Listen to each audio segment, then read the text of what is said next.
ay may click. Sa ayaw at gusto mo, ang kamatayan, hindi mo yan mapipigilan. Sa ayaw at gusto mo, ang kamatayan, umarating yan ng biglaan. Walang pinipiling edad ang kamatayan. Kahit malakas na tao yan, kung dumating ang takdang panahon na siya'y kukunin na, wala siyang magagawa, siya'y mamamatay. Isa pong katotohanan, nakikita ho ninyo ngayon na meron totoo ang kamatayan. Kung totoo pala ang kamatayan, kasi totoo ng kamatayan ang impyerno at langit. Kaya sana ito po'y maging babala sa atin na paghandaan po natin ang buhay pagkatapos ng kamatayan. Ba, ano yun? Buhay pagkatapos ng kamatayan? Yes, tama ang naririnig nyo. Meron pong buhay pagkatapos ng kamatayan. Ang nakikita po ninyong napatay ngayon ay ang pisikal na katawan ni Sister Ana. Ba't ang kanyang espiritu ay nanatiling buhay na bumalik sa Diyos at ang kanyang pong kaluluwa ay nanatiling buhay nasa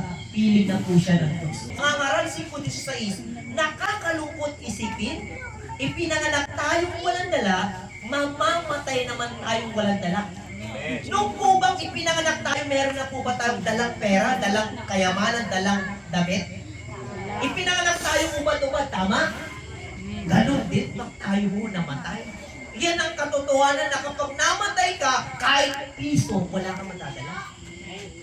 Kapag namatay ka, kahit piso, kahit anuman yung ipon mong kayamanan, kahit billion man yan, kahit limpa-limpak na pera ang ipon mo sa bangko, ang kayamanan yan, ang limpa-limpak na kayamanan na yan ay ang katotohanan, hindi yan makakatulong sa kaligtasan ng kaluluwa mo. Wala pong bagay sa mundong ito ang kayang makatulong, ang kayang makapagligtas ng kaluluwa mo. Kahit sabihin mo, I am a billionaire. Kahit sabihin mo, ako ang pinakamayaman, marami akong ari-arihan. Pag namatay ka, kahit isa, wala kang matadala. Ano sabi ng Bible? Marcos 8:36. Sabi, ano ba ang mapapala ng isang tao kung mapa sa kanya man ang lahat ng bagay, ngunit mapapahamak naman ang kanyang kaluluwa? Si Jesus mismo ang nagsabi po nito sa sa Marcos 8:36.